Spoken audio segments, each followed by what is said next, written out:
Komisi 10 DPR RI mendorong pemerintah pusat dan daerah agar duduk bersama menyelesaikan persoalan tenaga honorer sebelum membuka kembali perekrutan P3K tahun 2023. Muhammad Nur Purnamasi menilai pemerintah pusat dan daerah tidak satu pandangan dalam menyelesaikan persoalan tenaga honorer, sehingga persoalan tenaga honorer belum menemukan solusi. Pemerintah daerah masih khawatir penggajian P3K akan membebani APBD daerah. Padahal, Kementerian Keuangan telah menyiapkan skema penggajian P3K. Untuk itu, pemerintah pusat dan daerah harus berdiskusi terkait skema penggajian P3K yang sesuai. Belum lagi, pemerintah berencana kembali membuka perekrutan P3K di tahun 2023 dan 2024. Padahal, masih banyak guru P3K tahun 2021 yang belum mendapatkan formasi.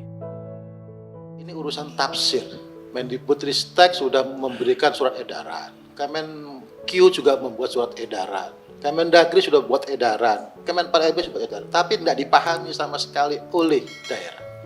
Terbukti antara formasi yang disampaikan masih kurang dari yang diharapkan oleh pusat. Kementerian Keuangan sudah mengirmak, apalagi terakhir ada PMK 212. Jelas detail ada anggaran untuk P3K. Itu pun tidak dipahami oleh pemerintah daerah. Dalam rapat kerja bersama Mendikbudristek pagi ini, Komisi 10 DPR RI meminta kejelasan sejauh mana penyelesaian persoalan honorer atau P3K, khususnya kepastian status serta pendanaan gaji dan tunjangan. Berdasarkan Peraturan Menteri Keuangan, gaji dan tunjangan pegawai pemerintah dengan perjanjian kerja atau P3K sudah diatur dalam Dana Alokasi Umum atau DAU. Namun, guru P3K di beberapa daerah mengalami permasalahan. Anggota Komisi 10 DPR RI mendesak pemerintah pusat aktif memastikan Pemda menyalurkan DAU untuk membayar gaji guru P3K. Anita Jakoba mengkritik keras Pemda yang tidak mengalokasikan DAU untuk membayar gaji guru P3K tetapi dialokasikan untuk hal lain. Pengawasan pemerintah pusat terkait hal itu juga sangat disayangkan. Pemerintah pusat seharusnya turun langsung ke daerah dan memastikan Pemda menyalurkan gaji dan tunjangan guru P3K melalui DAU. Dana DAU di daerah banyak diselewengkan oleh pemerintah daerah.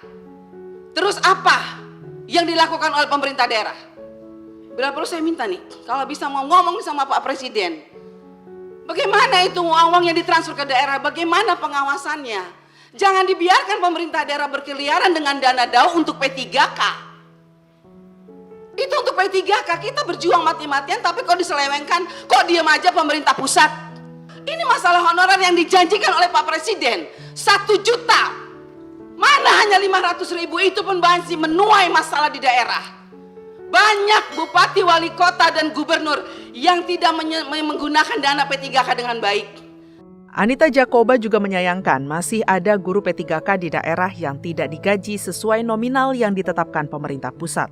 Padahal pemerintah pusat telah berkomitmen menggaji guru P3K dengan layak.